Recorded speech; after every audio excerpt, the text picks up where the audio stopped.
நம்மகிட்ட பார்த்தீங்கன்னா ஐபேட் வந்துருக்கு. ஸோ இதில் பார்த்தீங்கன்னா என்ன ப்ராப்ளம்னா கிளாஸ் மட்டும் உடஞ்சிருக்கு பாருங்கள். ஸோ அந்த கிளாஸ் மட்டும் தான் நம்ம ரெடி பண்ண போகிறோம்.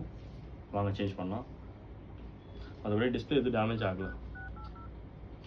உங்கள்கிட்ட இந்த மாதிரி கிளாஸ் கிராக்கில் இருக்கிற டிஸ்பிளேலாம் டேபு, ஐஃபோன், ஐவாட்ச் எதுவாக இருந்தாலுமே கிளாஸ் மட்டுமே மாற்ற முடியும். டிஸ்பிளே மாற்றணும் அவசியம் கிடையாது. அதே மாதிரி டச் ஒர்க் ஆல்ரெட்டியும் சில ஐபேட்ஸில் டச்சோடு நம்ம மாற்றி தந்துட்டுருக்கோம். ஸோ இது வந்து நசன் சுப்பா எஸ் அந்த மிஷினில் தான் நம்ம வச்சு பஞ்சிங் பண்ணியிருக்கோம். நீங்கள் மொபைல் கடை வச்சுருக்கீங்கன்னா உங்களுக்கு இந்த மிஷின் வேணும்னா நாங்கள் அரேஞ்ச் பண்ணி தந்துருக்கோம். ஸ்க்ரீனில் இருக்க நம்பருக்கு கால் பண்ணி கன்ஃபார்ம் பண்ணிட்டு வாங்க. மதியானம் ஒரு 12 மணிலேருந்து 8 மணி வரைக்கும் கால்ஸ் எடுத்துகிட்ருக்கோம்.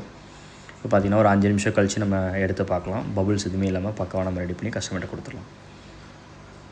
பார்த்திங்கன்னா பக்காவாக நம்ம ரெடி பண்ணியாச்சு இந்த டேபை. ஸோ கஸ்டமர்கிட்ட டெலிவரி பண்ணிடலாம். ப்ரைஸுமே அதர் ஷாப்பை கம்பேர் பண்ணும்போது ரொம்ப கம்மியாக தான் நாங்கள் பண்ணி கொடுத்துட்ருக்கோம். நீங்கள் எங்ககிட்ட ரிப்பேருக்கு வர முன்னாடி கால் பண்ணி கன்ஃபார்ம் பண்ணிட்டு ரேட் கன்ஃபார்ம் பண்ணிட்டு வாங்க.